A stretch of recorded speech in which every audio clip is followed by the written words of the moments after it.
Bernard, what's going on, brothers? Hey, what's going on, sir? How you feeling? I'm doing good. I'm doing good. Listen, man, brother, I really do appreciate the fact that you took the time out to come on the show, man. This is our first time meeting. You on the show, and I really appreciate you. Um, I want to talk about your son, ask you some questions, but I want to ask you, did you get a chance to watch this weekend's past fights 2 days ago? Yeah, I watched. Yeah, I watched it. Did you see the Jaime Munguia fight? Yeah, I watched the Jaime Munguia fight. I'm a fan of Jaime's. Yeah, yeah. What surprised you about that fight outside of the obvious? I think everything was going as I thought it would. Up until the knockout, that was the obvious. I think it was a stay busy fight for Jaime. It was. I don't think. I think that may have been the only thing. Maybe when you get to that point where Jaime has gotten to coming off the Canelo Alvarez fight, you don't need a stay busy fight. You wait for the next big assignment. And maybe that was the only thing I think that his team would even change, just not taking a stay busy fight. I think when any fighter get in the ring, there's a 50-50 chance you can get knocked out because both men have two hands.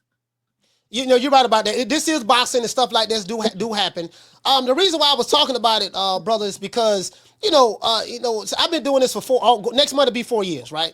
I've been doing this for 4 years, and so what I notice is, since I've been doing this, some fans, they be on certain fighters. Certain fighters, when they lose, they ride them, they talk trash about them. That's just how it is. But when it's a fighter who they love, they try to sweep it under the rug, and I'm like, no, we're not gonna do that. I was shocked. Because I never heard of this guy. And the simple fact that he's had 28 fights, 27 of those fights were in France. This is his first time leaving his country, fighting, outside of his country, in Tijuana. Now, I don't know if Jalil has fought in Tijuana before and fought in Mexico, but, bro, I mean, that's hard. I mean, that's hard to, you never fought there, but, you never fought in Mexico before, but you're fighting a guy, Jaime Munguia, who's looked upon as one of the top fighters in boxing, and to do what he was able to do, I had him losing the fight. But he didn't fight scared. He overcame adversity. He got knocked down in the second round, and then the sixth round, I saw him shoot the jab. Jaime looked like he kind of parried the jab, but he didn't see the right cross coming over the top with it, and it was nice. It was lights out. That's the same thing I saw. I didn't think he saw the shot coming. I don't think he ever saw the shot coming. And those are the ones that do you the worst. The shots you don't see coming is the one that can get you. Doesn't have to be the hardest shot the person threw or the hardest shot you've ever received, but because you didn't know it was coming, it's like a blindside hit on a quarterback, and he got the ball in the throwing motion. More than likely, he's gonna fumble. Yes, sir. Yes, sir. Do you feel that the referee did right by, because Jaime Munguia, I think he got up at the count of 10, 9.5, 10, something like that. And the referee looked in his eyes, and Jaime looked like he still wasn't there. Do you think the referee did right by stopping it after that, or he should have just let him continue? Nah, I think the referee did the right thing, stopping it right there on the account of boxing, and his job is to save the fighters, and on the account of being able to financially make more money for the promoter, not from the referee side, but from the promoter side. Because if he would have let it go and Jaime wasn't there, that could have turned into a vicious knockout. Yeah, it could have. It could have. I want to pivot a little bit. Your son Jalil, he had his last fight. I finally got a chance to watch it. Some people say that it was a close fight. Some people say that Jalil lost the fight. No. Quite a few people told me that they felt like he got robbed. It was a close fight. I got some criticism. I like Jalil. But what I notice is Jalil loves to fight. He's a fighter. And I know he can box. I know he can box. It's like, man, I know he can box, but he's the type of, your son is the type of fighter, he like to mix it up. If he don't give a damn. He gonna go in there and try to take it to you. Is that something that that you normally tell him to do, or that's just something that when he gets in the ring, that's just something he does instinctively? That's his nature. I try to train my son to be the best version of him he can be. So if his nature is to be an attacker, I have to kind of train to his nature. If I try to train him to be a laid back guy, it might get him in a situation mentally where he's too relaxed, too laid back. It's the same as if you're a counterpuncher. If you're a natural counterpuncher, if I try to make you be the aggressive attacker, it could put you in more harm's way than it could keep you out of harm's way. Uh, I do think that as time goes on in his career and he moves forward, he will have to box more. I will say that. But as far as that fight, for Jalil, I looked at it like this. If you have a tall, rangy, long guy, and whatever you can see on him is he wants to lay back and box, you can lay back and box with him. But for me as a coach, if I'm officiating that fight, 99% of the time I'm gonna say this was a laid back, boring fight that a tall, long guy just has to land a couple of jabs, and he should win each round. So for me, he had to be a little more assertive and aggressive, much like Marvin Hagler had to do with Tommy Hearns. If Marvin Hagler tried to turn into a boxing match, I think Tommy Hearns would have boxed circles around him. Yeah. It's almost one of those situations. If we had to do it again, I wouldn't see much I would change. There are some things I would tweak, but I wouldn't see much I would change, because once again, Roman is a tall, long guy. If he can sit on the outside, he's going to sit on the outside and just pop you. And you can't say it don't have to be a hard punch to score a point.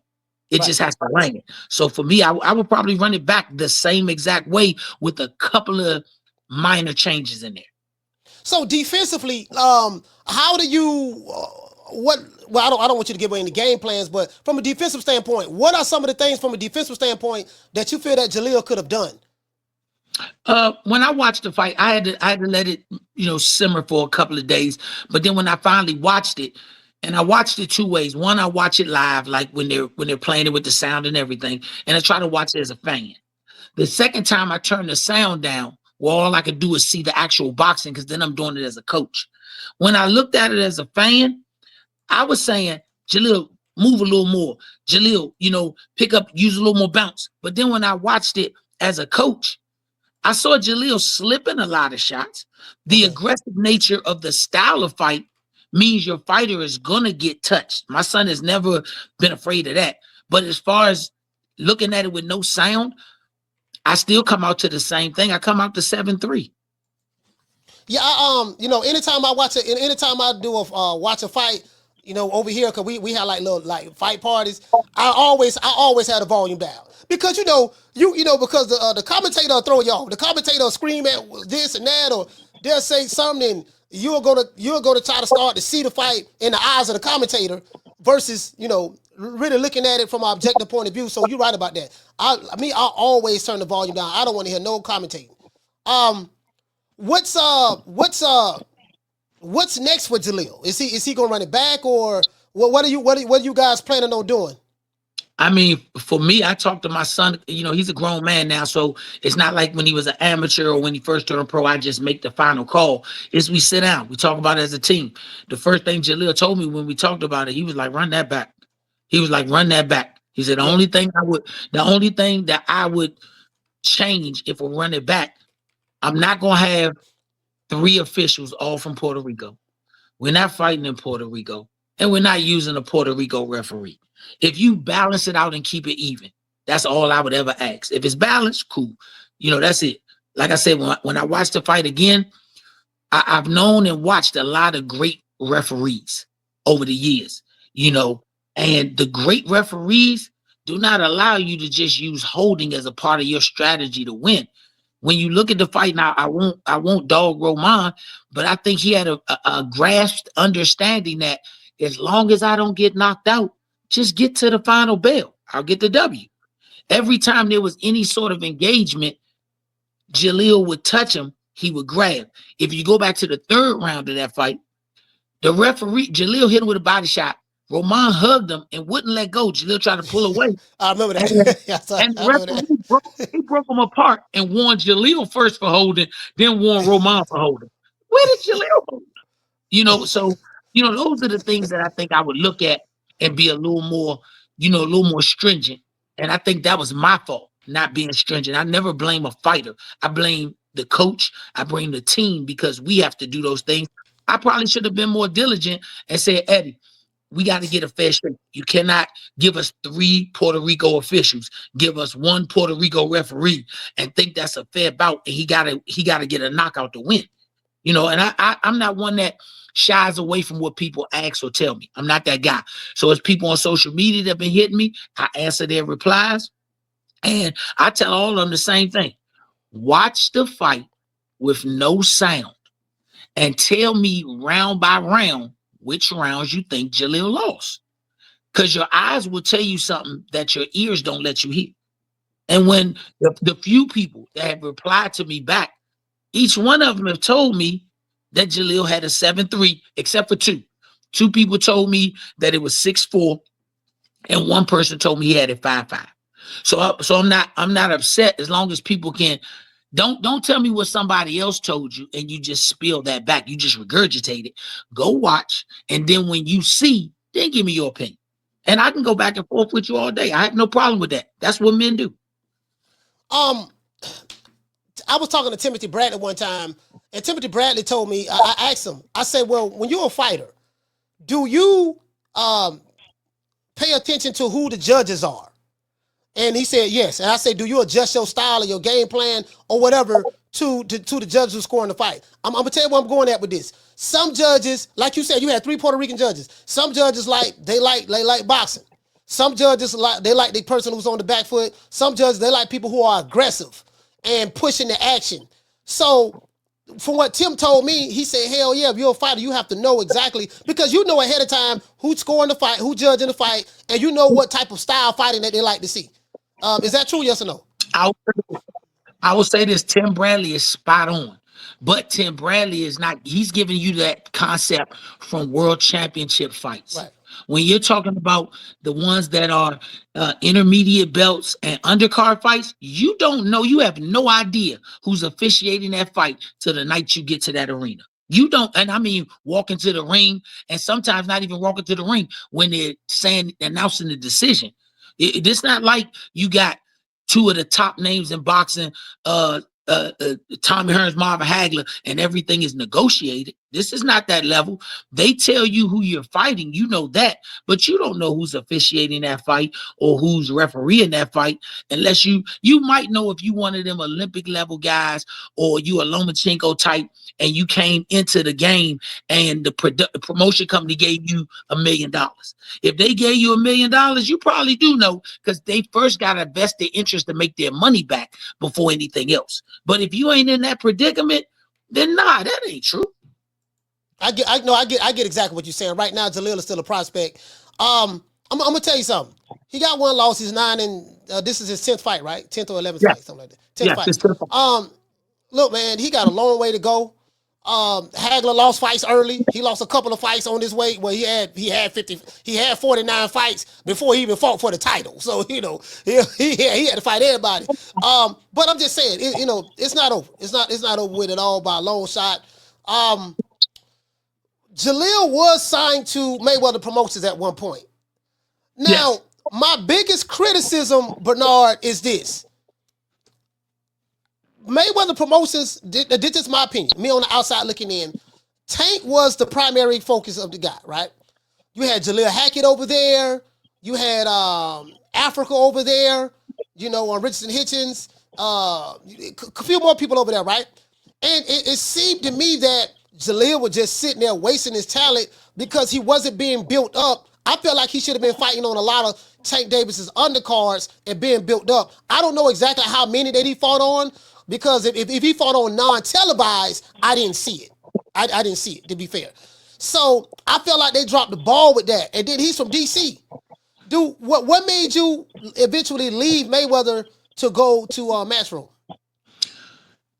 I'm gonna say this. I don't hold any grudge or anything against Floyd Mayweather. Floyd and that whole team, him and Leonard, they were doing business the way that they had to do business. That's what I say on that. When it came time to my son wanting to move his career in a different direction, Jalil talked to Leonard, Jalil talked to Floyd. Both of them told Jalil the same thing. If you think you can find something that'll move the way you want, we won't hold you up. They didn't hold Jalil up. In fact, Floyd told Jalil, you can say you're a free agent. We don't have a problem with that. If you got companies that want to deal with you and you want us to talk to them, that's even fine. And Leonard said the same thing. It was actually a few people that they spoke to before we made a decision on Jalil's behalf and said, hey, Shawty, I don't think they'll be able to do anything more than what we're doing. And then Jalil finally said, hey, I want to put it out there to the world that I'm a free agent. Jalil put it out there to the world. Floyd didn't have a problem with it. We got an opportunity from Matchroom to come over, and they wanted to move the way Jalil wanted to move, and so we took it. It wasn't a ill harbor thing or anything. It was just Jalil. Jalil wanted to do different. After we went over, Leonard Ellaby was the first one to call him and say, hey, congratulations, Shawty, do what you want. If you ever need me, reach out to me. Floyd called him and said, hey, move like you want to move. And when Jalil won his first fight with them, which was Pete Dobson, they were the first ones. They were the first ones that reached out to him, even on social media, say congratulations. It hasn't been anything contemptuous. You know, after Jalil got this loss, Leonard was the first on social media to say, hey, champ, keep your head up. I think he was going through a family thing because he normally just called him. And Floyd called him. You know, Floyd called him, told him the same thing. Show to keep your head up. He was like, hey, this boxing, you 21. You got a long way to go. Long way to go. If it's ever anything you need from me, you got my number. So, you know, I don't have any contempt with him. I don't have any contempt with Matchroom either. You know, I think they're entities. I think sometimes boxers and fans confuse companies with individuals. You know, Floyd is a billionaire. That don't mean his company has $1 billion. He has an amount of money that he puts into a company, just like any other owner of a company, and that's what it's set. He could drive 50 Rolls Royces and 50 Bugattis. That don't mean that he gonna put $10 million to lose into a company. So, you know, I don't have any issue with him. I don't have any at all. You know, fighters are the same way, and fighters have to start thinking like that. Just like the promoters can say, I don't want you anymore. When you finish your contract, fighters should be able to do the same thing. Treat yourself like an entity. Don't jobs treat you like we're family because they want you to work hard even when you're not at work. Businesses treat you like a commodity because when they're finished with you, they get rid of you. You just got to understand how it is. You know what? You're the first person, Bernard, that really broke that down to me like that. Like, you know what? You got to separate the business from the individual. Because we look at Mayweather Promotions. Oh man, Floyd ain't doing this. Well, we know Leonard is the one. He's the CEO of the company and this and that. But the way you just explained it was perfect. You got two different entities. You know, you got Floyd the person, Leonard the person, but then you have Mayweather Promotions, the entity, and the entity runs their business a certain way that's separate from the individual. So that's cool. Yeah. You know what, man? Brother, I really appreciate you educating our fans on that. I want to pivot a little bit. I first heard about you when I've been heard about you, but I first saw an interview of you. You was on the Brothers podcast last week, and I be on X Heavy, and I see that, you know, like people spoke. I know people who know you. They say you one of the nicest people in the world, very respectful, this and that. You don't have no issues with nobody. But I saw that you and Bill Haney, you was addressing something as relate to Bill. And I'm like, man, god damn. And I saw the interview. I did a show, and I spoke about it on the show, but I didn't do an entire show on it. And you had I'll just say this, you had some choice words for Devin Haney and Bill Haney. What, for fans who don't know, so we don't assume anything, or it's said that you hating and you this, you know, y'all bitter and, you know, because y'all on one level and they on another level. Explain to the fans, when you did that interview, I want to give the brother his credit. I forgot his name. What's that situation about with that, Jalil, the Hacketts and the Haneys? What's that situation about? Let me go back to the beginning of it. Before Jalil turned pro, and Devin was arguing back and forth with Gary Russell Jr. Jalil and Gary Russell and the whole Russell family, that's like family to Jalil. Even when they go at it, at the end of the day, they still like family. So Devin was saying what he had to say. Bill was saying what he had to say. Gary kind of got tired of it. Like, if we ain't fighting, I ain't going to keep going back and forth with you. So Gary kind of moved on. He said Devin clout chasing. So Bill and Devin said, Gary making DC look bad. And when he said that, Jalil was in the gym. And when he was in the gym, he stopped training and said, I'm hopping right on there. So he hopped on. I want to almost say it was your show. I'll figure out whose show it was. Zed Brooks put it on a week ago, so I know whose show it was on. And Jalil said, if you can't get that work with Gary Russell, you can come get it from me. He said, I'm an amateur.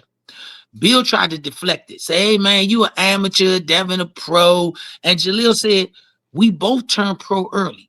If we would have stayed the natural course as amateurs, we would have fought each other in the U.S. championships because we was in the same weight class. So don't give me amateur and pro because we would have shared the ring. He didn't say fight you. He said, let's just get some sparring. So after that, Bill negated it. We didn't even worry about no more. But Bill called Leonard Ellaby and asked Leonard Ellaby to get Jalil off of Devin's back. So Leonard called us and said, hey, get off little Shorty back. Let him slide. Okay, no problem. But then Bill said something else. I don't remember what he said. And Jalil got back on him. And Bill tried to deflect it with, Shorty, we looking for champions. We doing this. He said, I ain't asked to fight you. I asked to get some spawn. You always post up spawn with everybody else. Yeah. Let me get it.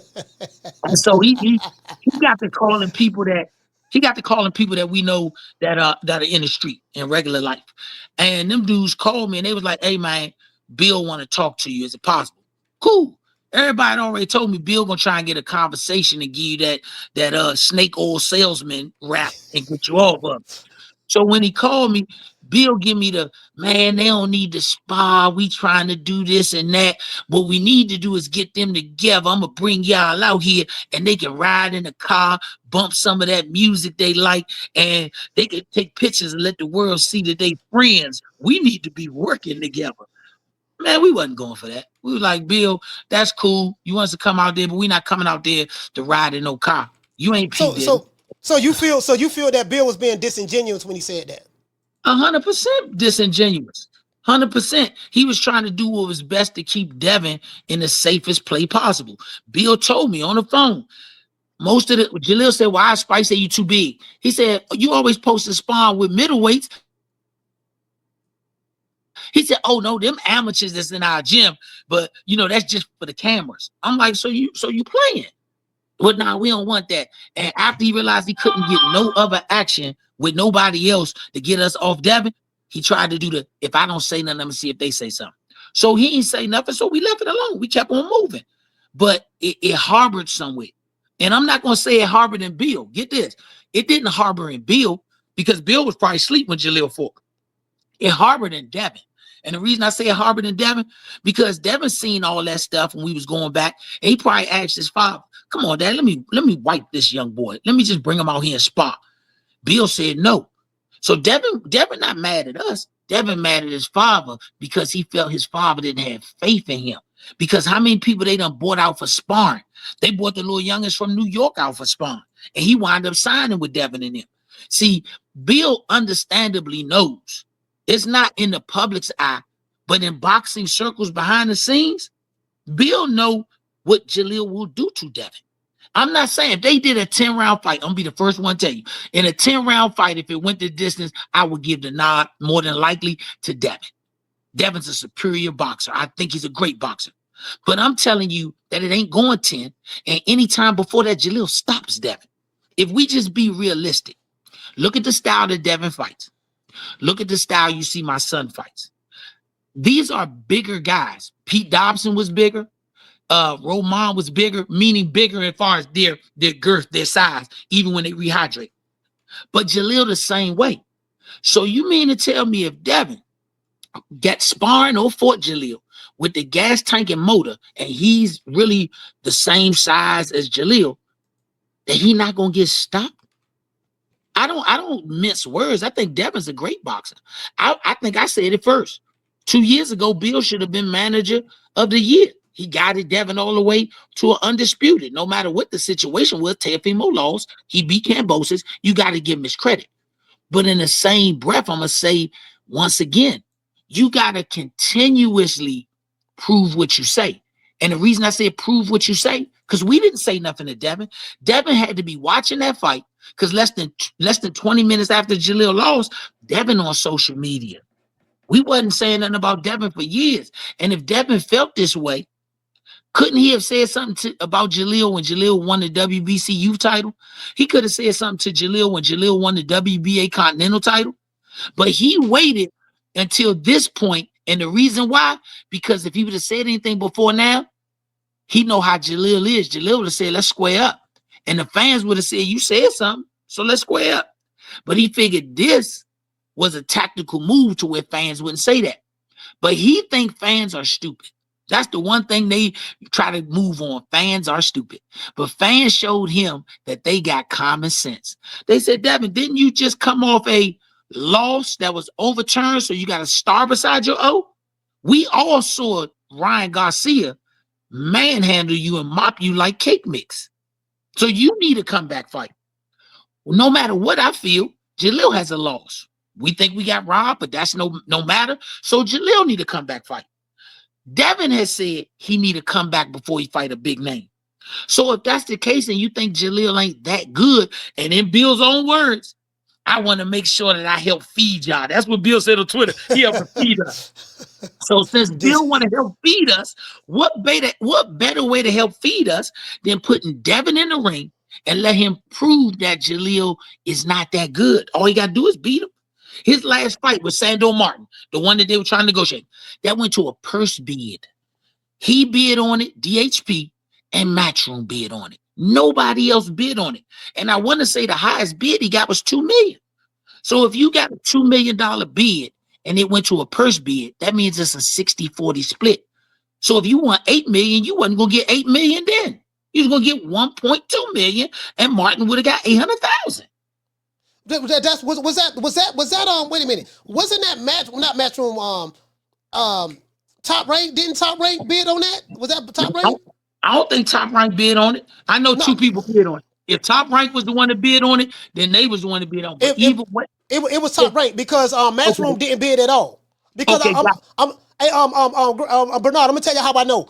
Because Devin Haney was on Twitter, was on X, mad saying, "Oh, Eddie Hearn, he act like he my friend and all that stuff there, but he won't even bid on my fight." And Eddie said, "Okay, well, you and your dad, you don't have any loyalty to me. Y'all running around here talking about you your own boss. Why you didn't put no money up for your own fight?" I got you. Thanks for correcting me with the company. The stats of what I said don't change. Just it was Top Rank.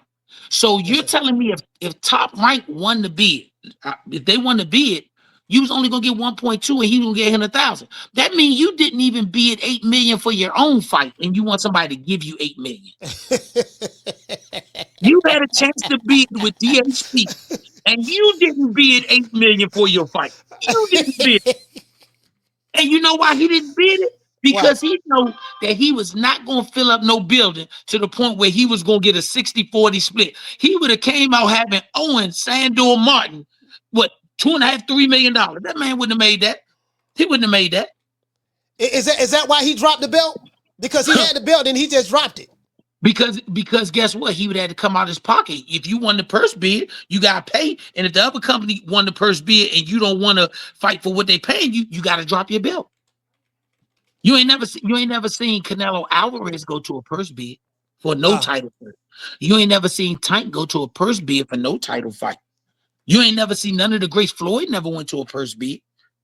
So if he's so great and he put himself on their status, then how are you going to a purse bid?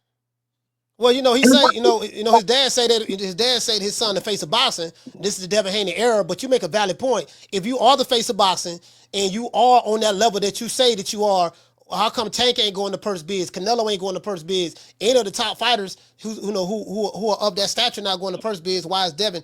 I get what you're saying. Yeah, Devin, them guys, they not going to a purse bid. They going to a bidding war. Devin's going to a purse bid. Those are two different ends of the spectrum. If any of those top guys, Canelo, Tank, any of those guys, if they fight Jeffrey the Giraffe from Toys R Us, they still getting the same guaranteed money, no matter who it is. If Devin is fighting Jeffrey the Giraffe, they better do it in his backyard with a pool, with a private ring, because ain't nobody bidding on it. Devin needs a dance partner every time to get super bucks. He needs a dance partner. It's just the proof. It's just the reality of it. Whether you're a fan or a hater, that's just the reality. Bill. That's another thing I want to address. You said in the interview, Bill, you felt like that Bill was trying to high side you and your son, saying that he's an 8-figure ninja. I'm an 8-figure nigga, and this and that, and you brought that up. But I bust out laughing when I heard you say it, because I had to go back on X and watch. I'm like, oh man, so he really said that, huh? Man, 8-figure Bill is telling y'all he want to feed Jalil and his family. Tell him to feed us by fighting. If you 8-figure Bill, if you 8-figure Bill, you if you gave up the belt because of the purse bid, give yourself 8 million and give us some. Once again, Bill has said this over and over again. I want to get these fighters together and I want to make sure they eat. Well, feed us, Bill. You don't need Eddie. You don't need Eddie Hearns to put the fight together. You don't need nobody else because you are DHP. Yeah. If he sends a contract, we'll take it to Eddie. And if Eddie says the percentage we got to give him in order to fight, then we can fight. If that's not good enough, the Turk was trying to offer him a fight. He turned that down. If he's looking for somebody else, Jake Paul, one of the hottest dudes doing promotion now. He just had a PBC fighter, Barrios, on his card. Call him. Yep. These are people that Devin can reach out to and say, I want to fight Jalil Hackett so bad that I want you dudes to do it. Eddie's not going to get in the way of that. Trust me. Eddie not going to get in the way. Only thing stopping Devin and Jalil from fighting is Devin and his daddy. So this, I'm not gonna lie, like this came out of nowhere for me because I had no idea that you guys had issues. But I'm gonna pivot a little bit. A lot of people say this, I see 1 minute Bill is saying one thing. You said that you feel he's being disingenuous. When it comes to the disingenuous part, 1 minute is, because Bill talk out of both sides of the coin. He does. And I told him that. You talk both sides of the coin. But, when he was saying that us brothers got to come together, I want to show fathers and sons how they can come together and make money. This is what I want to do. Is that what you mean by, you don't think he's being disingenuous? He just, Man, 100%. Bill talks a beautiful game, but he acts real ugly. He talks a beautiful game, but then act ugly. If he's saying all of this stuff, and even if, let's say he don't want to fight Jalil, why you ain't invited Jalil out to get some sparring? Then we both got to get fights. If you so I'm up in my brothers, that's simple. If you so want to see us do better, like you said, I'm using Bill's words. We are broke. He said Jalil's family is broke. If you want to help our family be rich, then guess what? All you got to do is put the fight together. We don't want your handout. We want to beat you up. All he got to do is put the fight together. Since he 8-figure Bill, I'm just using what Bill said. 8-figure Bill. All he got to do is say, we're going to get our money. We're going to give your son $1 million so y'all can know what it feel like to be millionaires. That's all he got. We're not going to argue with that. Then again, all Bill got to do is say, since you said, Mr. Hackett, that we ain't getting 8 million and we can't fill up arenas or whatever, let's just do a 80-20 split. Mr. Hackett, you and your son will get 20%. DHP is going to promote the fight. Devin gets 80%. And you can have your lawyer talk to our lawyer about the book so we can make sure everything's straight. I think Devin and Jalil, honestly, I think Devin could get 3 or 4 million to fight Jalil if he promoted himself. I think he could afford to give Jalil $1.5 million or so if he promoted himself. Because to an 8-figure dude, how is that a problem? I know some 8-figure dudes. Bill know I know some 8-figure dudes. I ain't never had a problem going to none of them and saying, hey, Slim, I want to do X, Y, and Z. And they say, you got it, champ. No problem. It was 8-figure dudes that went on the social media, whether it's on Instagram, on Twitter. When Bill said, I don't need your 10,000, they were like, bro, we got some money. We got some money to get it, shawty. Some of them even called me and said, I don't want it back. I just like to see good scrap. Not that they was against Devin and for me. They were just like, hey, this the most entertaining scrap we done heard in a long time. We'll put some bread on it. You talking about sparring? Yeah. When he So said you, I was gonna spar for the bread, I said, Slim, we'll put hands on Devin and knock Devin out, and we got 10 grand. He said, I don't need your 10 grand. I'm an 8-figure guy. Okay. It yeah, was I remember people on that. social media, regular people saying, hey, I put some money up. Some regular guys. One of the little rappers said, I got something. One of the dudes said, I got 1,000. Because all they wanted to do was see it on social media live. You, uh, Mill City, Zed Brooks, hardcore boxing. I wanted only caveat I asked for was make sure you let them come in, set their cameras up in the gym, and go on Instagram or YouTube live so everybody can see me put hands on Devin. Let that happen. Bill wouldn't even do that. But the same Bill Haney, didn't he put a video of payroll sparring out the day after payroll lost the Hitchens? He put that video out. So if you're willing to put all these videos out, then why not let the world see it live when it's going on? Oh, you talking about That's yeah, what Leon? I do. You talking about Richardson Hitchens beat Leon Pardo when Yes, they put the video out where Devin Haney was sparring him and stuff like that. Yeah. yes. I mean, first of all, if you look, I know fans are fans. I love fans, whether they like us or hate us, I love them. But when you talking about the fraternity of boxing, meaning the actual fighters and the coaches, not the managers or promoters, just the fighters and coaches, when you jump out there and say something about a guy, you've already come to an understanding within yourself. If the guy say, let's fight, then you got to fight. How do you jump out there and throw rocks and then go hide behind a concrete building? That's not part of this fraternity. Ain't Yeah. nobody saying Devin is wrong. Devin ain't wrong for being mad with Ryan, but don't turn around and do some of the same stuff. Like, brother, you want to take him to court and sue him, sue him. But when you throw rocks, don't go hide. You threw a rock at Jalil. If you still mad about what Jalil said when he was 17, you had all that time to say something, and you sat in the bushes quiet and didn't say a word. You waited till now. So when you waited till now, Jalil didn't get mad. Let's get it in. That's what fighters do. You want to hear real dude stories? I'm gonna tell you some real dude stories. When Shakur was getting ready for his title fight, Shakur, we've been knowing him forever. Shakur reached out and said, "Hey, I want to get Jalil come in for sparring." I reached out to Mike Prince. That's my guy. And he said, "Hey man, we got to see what it is. You know, Pops and them got shorty going different ways. Let's see." Shakur and Jalil had sparred numerous times, and Shakur said it because Shakur a dog. He said, "Slim, I want Shorty to come out here. I want to get that work." Let me tell you a second story.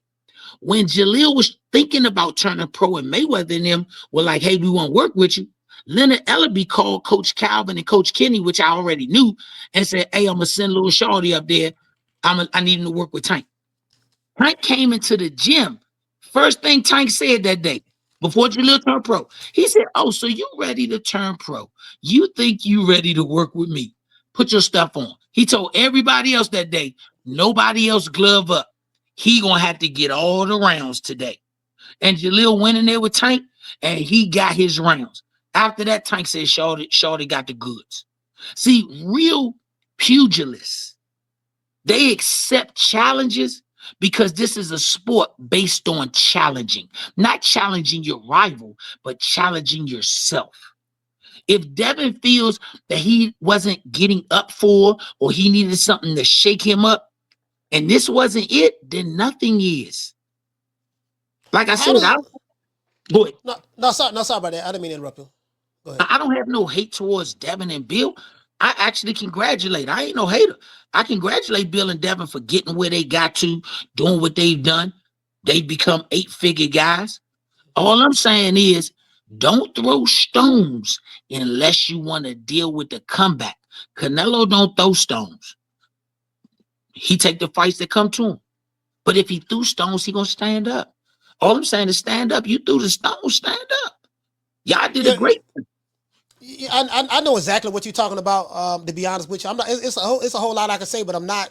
But I know exactly what you're talking about. It's a lot. You can tell when someone is being disingenuous. Again, the relationship that you and the Haneys have.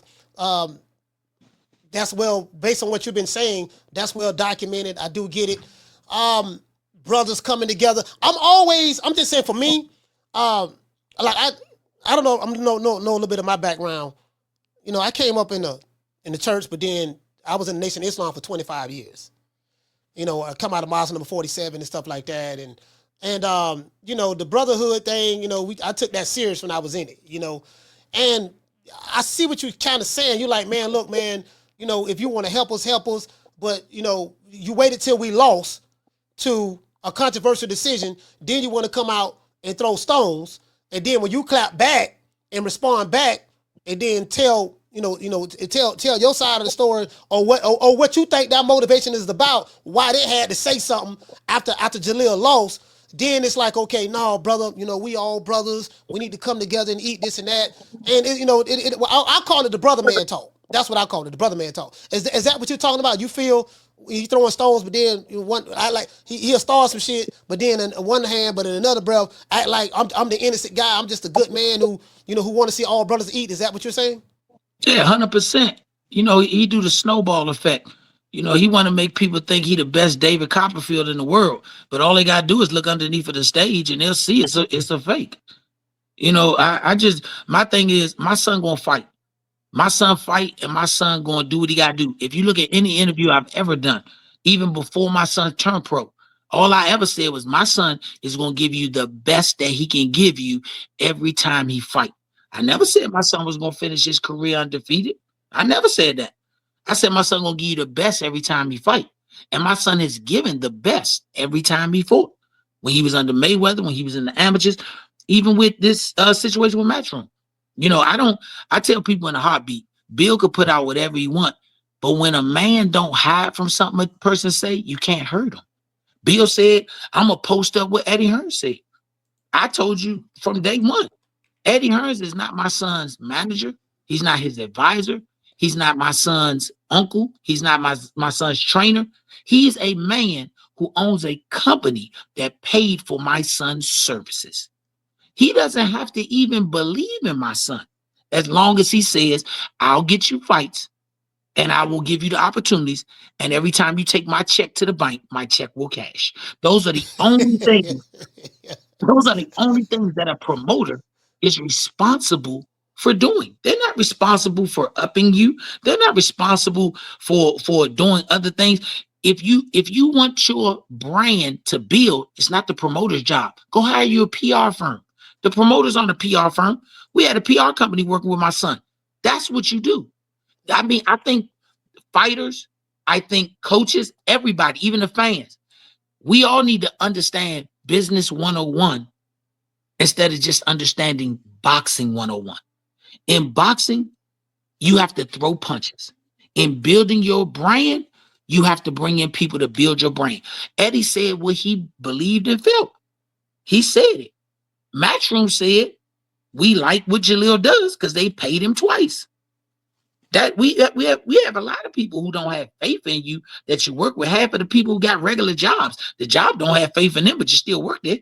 The only agreement you have is that they must pay you and the check must cash. So it's nothing personal. It's just business. You know what? What do you, I want to pivot a little bit. What do you think of? It's amazing you said that because boxing fans, we do get it twisted. We think because you with Matchroom or you with Top Rank or you with PBC, oh man, look how they did him and he lost when he went over there. And it's like, no, that's not it. I mean, you just broke down what is the obligation of the promoter as relates to the fighter. In this instance, the fighter is your son. But not only just your son, any fighter. It's up to the fighter, as long as the promoter does what he's contractually bound to do, the promotional company, and you do what you contractually bound to do, that's it. That's the relationship. It's nothing personal. It's nothing to where, no malice or nothing is what I'm trying to say. Yeah, and I think let me tell you something that I wanna definitely put out there. I even had it confused for a while. I'm gonna tell you why. When we were with Mayweather Promotions, I have to in the beginning, even before he turned pro, man, Leonard and them was taking Jalil to every fight. If you go back and look, Jalil probably been in about 6 or 7 big fights even before he turned pro. They Yeah. made sure he had a hotel. They made sure he had tickets to the fight. They always made sure I did. They in an instance, they kind of fooled us to what this game is. They in a degree, they tried to keep it like we family. They really tried that. Even though the business wasn't the way Jalil wanted to do it, they acted every day as if we was family. They'd call, they'd check on Jalil. Floyd was checking on him. I don't tell a lot of stuff I don't like getting out because my son private. Right. I understand that. Nobody ever know that Leonard was the CEO, but Floyd put Jalil up in a 3-bedroom condo in Vegas. He asked Jalil, "What you want?" Jalil ain't a dude that want a car. He don't care about that. I have to make him. I had to make him get his learners. I got to make him go do his driver's test. He don't care about a car. All he wanted to do was fight. Floyd asked him about that. Leonard asked him about that. They got him a 3-bedroom place. They didn't just give him anything. Floyd had his lady that does real estate come sit with Jalil and say, "Where do you want to stay in Vegas?" Jalil picked a 3-bedroom place that had a swimming pool. Floyd wanted him to get put in a mansion. She told Floyd, "We're not putting this kid in a mansion. He wants to be around people." This is what the stuff they did for my son. And that kind of got us kind of messed up when it comes to how it's supposed to be. But then when we started seeing business as his career was going, we started understanding Floyd, the person, did a lot for you, Jalil. Floyd Mayweather, the company, they're moving this way. That's I where we learned understand the that. separation. So when we got with Matchroom, the company signed Jalil. Eddie Hearns did not sign Jalil. Matchroom, the company did. So Eddie Hearns could have had whatever feeling he had about Jalil. Feelings change from day to day. When he beat Pete Dobson, Eddie Hearns was like, "Great, good job. Kid is on his way." When we were at the press conference for this fight, Eddie Hearns said out his own mouth, "Jalil wants all the smoke. He called us. He doesn't want an easy fight. He wants to take hard fights." That's what Eddie said at the press conference. He did. So that means after the fight, when he said something totally different, his feelings changed. His feelings changed. But that didn't have anything to do with Matchroom because Matchroom still gave us our check. And the check still cashed at the bank. That joint cashed. Ching ching. That joint cashed. You know, So man, let me tell you something. I didn't mean to interrupt you. Bro, like, you were the first, the way you so eloquently broke that down, there was really no emotion tied to it. You like, listen, man, you literally generally understand what it is, what it's all about. You're a great listener. You articulate your position very, very well. Our first time meeting each other. Normally, when some of these dads come on, they overtalk you. They have talking to them is like run. And I'm not throwing nobody under the bus, but I'm just saying like it's run on sentences. They like yada yada yada yada yada yada yada yada. Like they talk 25, 30 minutes, and it's like you really like breaking it down. Like, look, it ain't nothing personal with Eddie. The promoters, when you win, they're happy. When you lose, they gonna say how they feel. Eddie did say that Jalil lost because he wasn't good enough that day. He did say that. Did you take that personal? no, how can you take it personal? How can you take it personal? If Eddie felt that Jalil wasn't good enough that day, he said it. If Eddie felt that Jalil needed to go work on some stuff, he said it. Anything that anybody asked me a question about what Eddie said, I gave him a direct answer. I don't get flustered when people say something that's not to your agreement. I won't even say derogatory, just you don't agree with it. That's part of life. When you do life, everybody in life is not going to agree with you. But that don't mean you hate everybody who don't agree with you. That's not even Right. logical. When I look at it, if Eddie Hearns 100% felt that way, then he would have been calling us on Monday or had someone from the company call us and say, "We no longer wish to stay obligated to the contract we gave your son and we want to go our separate ways." They didn't. They said, "Hey, get him back in the gym. We're going to be calling you soon for another fight." I asked, "Could we get a rematch?" They said, "We'll call you soon. We'll see what's out there." That's what they said. And I think sometimes you made a great point. Fathers come on here and they cut up or they act a fool. My thing is this. They'll see me going back and forth with Bill because we're coaches and fathers with sons. But no promotion company will see me doing crazy, outrageous stuff with promotion companies because what that tells them is we don't want to fool with you. And Right. if Matchroom drops Jalil or keeps him, guess what? If he's dropped and he's a quality fighter, somebody else will want to pick him up. But if they see you acting belligerent If they see you acting like you don't have any type of decor or etiquette, then why would they want to deal with you? Because what you bring from one company, you're just going to bring that same thing to another company. When our process is done, if Matchroom say let's continue to work, they've never done anything business wise to make me say I don't want to work with you. Right. They haven't. Now, when I take the business hat off and put the coach's hat on, I'm going to use what Eddie Hearn said as fuel when we are in camp. Hey, Jalil, Eddie said you're not good enough. Hey, Right. Jalil, Eddie said this. That's fuel for us. When we go to the press conference, we get our next press conference. Hey, what do you think, Jalil? I think I got to prove Eddie Hearn's wrong. I don't have to prove Matchroom wrong because Matchroom, they still believe in us if they offering us fights. I got to prove Eddie Hearn's wrong. After the fight, Eddie Hearns, we win, which I know we will. He shake Jalil's hand and say, hey, this is one of our prospects. We got back on track. Guess what? Water under the bridge. We keep moving. If he say You, he don't want to deal with us, we going to another company. you know the crazy part about it, it's amazing you say that because I know on social media, fans take it personal. Like okay, if a fans you got on social media, you got fans who are team certain fighters, understandably so. That that's in football, basketball, whatever. But then you have fans who are team certain promotional companies. And for what I'm hearing from you, there's no animosity with you. Like you just explained something about Mayweather, Floyd Mayweather, the person, Leonard Ellerbe, the person that no one even knew. Because Floyd is not out bragging about saying I did this with Jalil. Leonard is not saying anything. Like a lot of sometimes, including myself, I have to throw myself in it. I'm not above reproach.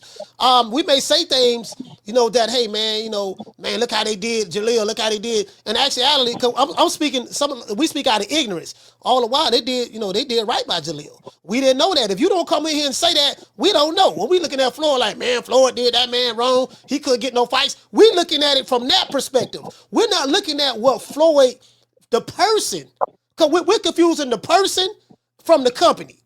That's what it is. And they are two separate entities. And so I really appreciate you clarifying that. So that let me know I got to check myself, even myself, because I have been in error and said things about Mayweather Promotions as it relates to your son in Africa that I was out of pocket. So I have to apologize for that. Thank you for Yeah. clarifying that, though. People, I mean, I thank you for even letting me explain that. People don't understand. Leonard did some son stuff. My grandmother, she's 94. You ever seen her on some of my stuff, and she loved Leonard. She think the world of Leonard because when my son debuted, Leonard made sure my grandmother was on the floor because she uses a walker or a wheelchair, and he personally came out there and made sure she was good. So that's stuff that he had to do. Like I said, our issue with them had nothing to do with them as the people. Leonard Ellerbe, Floyd Mayweather, the people, we've always had good interaction, and we still do to this day. Mayweather Promotions, the company, wanted to go a different route than we wanted to go, and they said, "Go see what you want." That's what they said. And when Jalil put out there, "I'm a free agent," if people remember when he put out there, "I'm a free agent," he was still signed to Mayweather Promotions. Floyd and them said, "Put it out there, Shawty. If you get something better for yourself, you're free."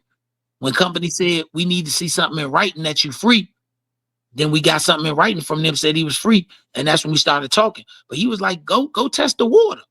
Go test the water. If the water better for you somewhere else, get the water." What we didn't have anything else, no derogatory with them.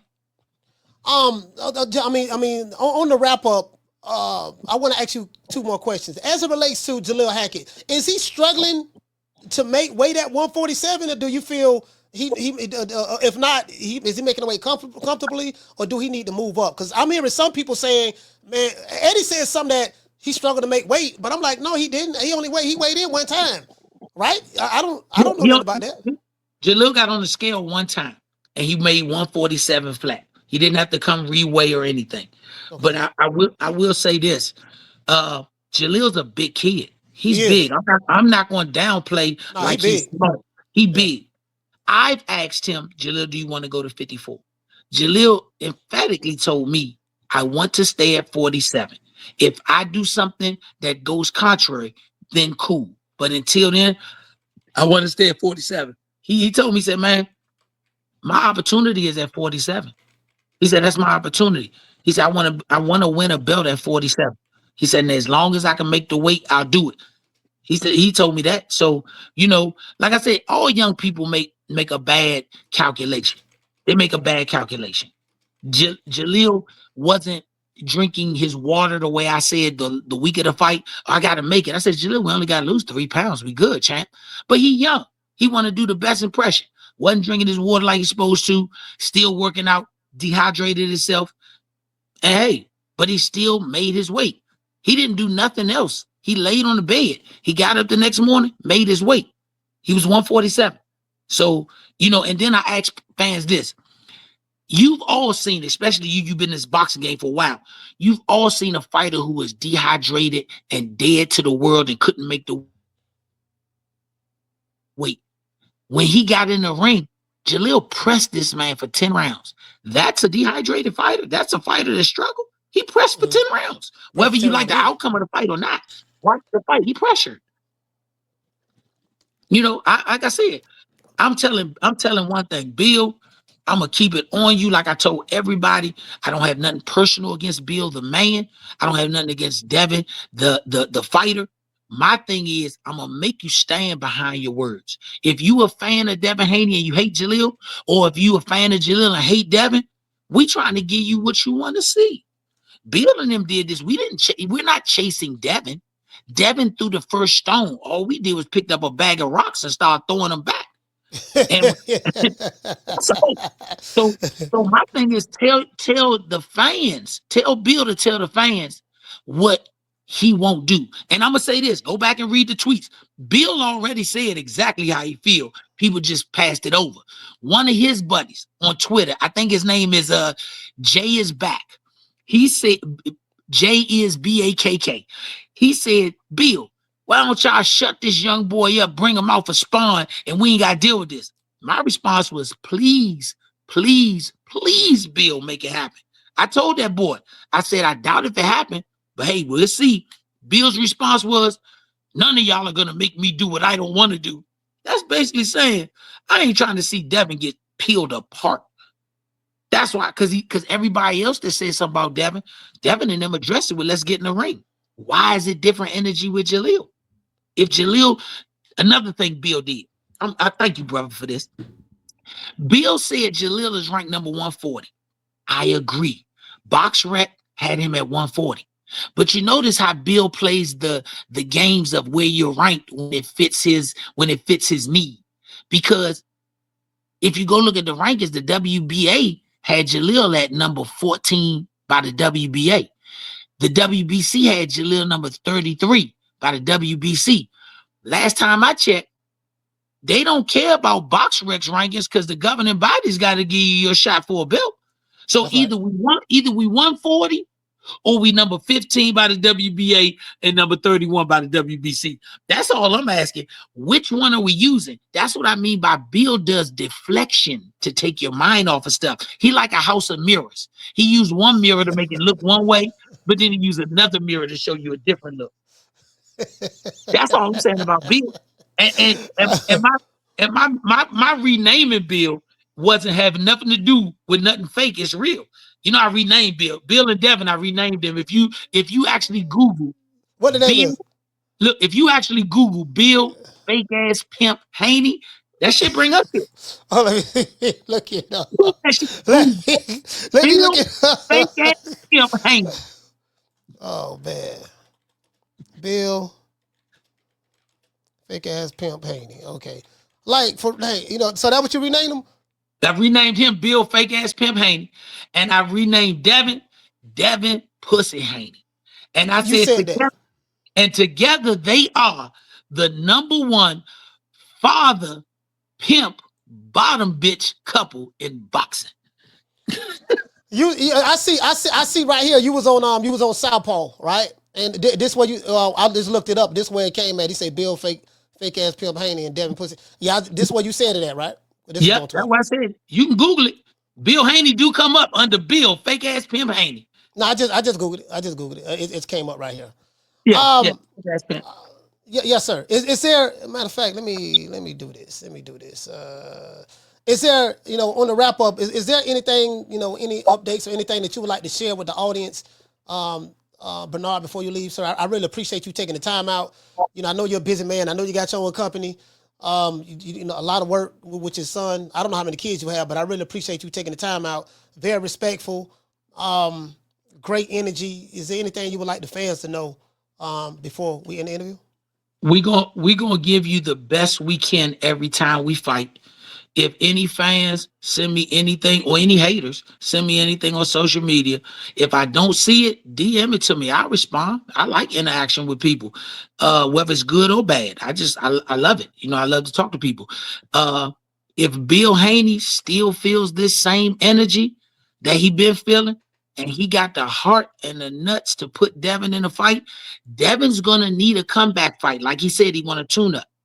If he's not tuning up with Jalil, then who else is he going to tune up with? If Devin said, I got to get up for the fight, if he ain't up for this, he's never going to be up for nothing. And if he's too scared to fight Jalil, all he got to do, like I said, he 8-figure Bill. Bring us out there. We're spot. All I want somebody to do is be able to record it live so Bill can't slander the truth. Bill put us on his back. Now we're going to stay on there. Even when we fight other people, we are always going to keep a special place in our heart for Bill, fake ass Pimp Haney, and Devin, Pussy Haney. Hold on. Before you go, Devin is a pure boxer. Yes, beautiful. The way you beat pure boxers, you got to fight them. Step on the gas pedal. They don't like to fight. Pure boxers don't like. I mean, the elite ones do like a. Boxer punchers like a James Toney. I ain't talking about him. Pernell was a pure boxer, but he'll bang too. He had great footwork in the pocket, stuff like that. But I'm saying, as of late to Devin Haney, do you think that's the recipe to how to beat someone like him? You got to step to him, fight him. You got to. If you keeping it real, whether I like you or not, I got to keep it real. If you box with Devin, I will probably bet on Devin 9 out of 10 times if you box with him. But if you take it to Devin the same way that Marvin Hagler took it to Tommy Hearns, you're going to get the same outcome. If you go back and look at how Devin reacts to pressure, he doesn't take it well. Lomachenko was a smaller fighter, but when Lomo got to touching him, Devin and Bill had a conversation in the corner, and it wasn't one of let's go get it. It wasn't one of those. So I know if Devin fight my son, and they the promoter, because they'll probably have to be it. We gonna have if it's a 27-foot ring, that's what they gonna want. Give it to him, because we not coming to do nothing different than what Jalil do. Jalil will steamroll Devin, and Bill know it. Bill know it. That's why Bill said I call people to talk to you respectfully about getting off Devin. Bill ain't said I'm lying not one time. And all the stuff he said, he's never said I'm lying. Yeah, you said that. You know what? All jokes aside, when I heard that interview that you did, what the brother part, I forgot the brother name, man. The brother, I think he had glasses. I forgot the brother name, but you said if I'm lying, just have him come out and say I'm lying. And I've never heard Bill say that you was lying. Never. Not once. Because what I'm saying is truth. I love fans, but you got to remember the root word of that is fanatic. People are fanatical. I call them Christian zealots, because no matter what they believe, feel, or hear, they're going to go with it. And that's what they're doing. But the fans are starting to change their mind, because if you look at them polls that I've been putting up, I've been watching everybody poll, it's getting more wider that people want to see Devin and Jalil fight. These are the fans. Whether they like me or not, they the fans. They want to see the fight. At least see them spar. But they all saying they want to see the fight. If Bill Haney, Mr. 8-figure Bill, is the president of DHP Promotions, then Bill can make this fight happen. Even if he don't want it to happen on a DHP card, because he don't have enough to put together a whole DHP card, then he can easily call Jake Paul, put it on one of Jake cards. Jake always open to fill some spots. He can call Eddie Hearns. He got Eddie's number. Matchroom will let it be part of filling some spots. If the Turk want to give you money, he don't want to give you free money. So guess what? It'd be cheaper to put on Jalil versus Devin than anybody else versus Devin. So once again, he can't give you no excuses about this fight not happening, except for he's not willing to see his bottom bitch cash cow get beat by Jalil Hackett. Damn, boy, that's brutal. I ain't gonna lie, that's brutal. Hey man, shout out. Let everybody know how to get in contact with you. Social media. Give me social media and how to get in contact with you if they want to interview you. Man, I ain't hard to find on Facebook and Instagram. It's just Bernard Hackett. On Twitter, it's team_RHC. And I'm always open to people. Like I said, you ain't gotta just love me and respond to me. You can hate me. I'm one of them people that think boxing is something built from the people. So we always gonna want to be amongst the people. I'm gonna follow you. I think I follow you on X. What it is on X? I follow Jalil. I know that for a fact. On X, it's team_RHC. Team_RHC. Yeah. Matter of fact, I wasn't following. Damn, you don't have a banner in the background. Okay, let me go ahead and turn on. I just turned on the notifications. I got you. I just followed you. Mr. Hackett, man, thank you so much, brother, for coming on the show. I will get you back on the show again. I really appreciate it. We learned a lot about Mayweather, about your son, about yourself, the issue with you and the Haneys. You explained that articulately, and I really appreciate you, brother. Thank you so much. Man, if you ever got Bill on here and he want to have a back and forth with me, I'm open to it. Oh, okay. All right. Well, I haven't smoked the Bill in 8 months, and then Bill just hit me back. Bill just called the show out of the blue last week. I want to say last Thursday or Friday. Which that's because he was hating on Zab Judah for putting us on the show after Jalil lost. He said Jab turned against him. The man, if you ain't agreeing with Bill, you his enemy. Yeah, I mean, we can just agree to disagree, and that's what goes on the social media stuff. This is why I don't get caught up in the social media, the friendship stuff, because like a lot of people want you to be yes man for them, and if you're not pushing their agenda or pushing their narrative, then they feel like you're against them, and it's like, no, we can agree to disagree. Like, we're not gonna always. I mean, I ain't no yes man for nobody, and you don't seem like you're gonna be a yes man for nobody. And I don't care what nobody got, how much money they have, all that shit. That's your money. You ain't paying my bill, so I'm not starstruck on celebrity. I don't look at these guys as celebrities. I look at them as regular, average guys who have sons who made money and did their things. But I don't look at these dudes as celebrities. I'm not into that celebrity shit. And I respect you for it, sir, 100%. Yes, sir. Hey man, listen, man, Bernard, thank you, brother. Let me give a round of applause. Salute to you, fam. Man, I'm out of here, bro. Let's go. Man, I'm out of here, bro. Let's go.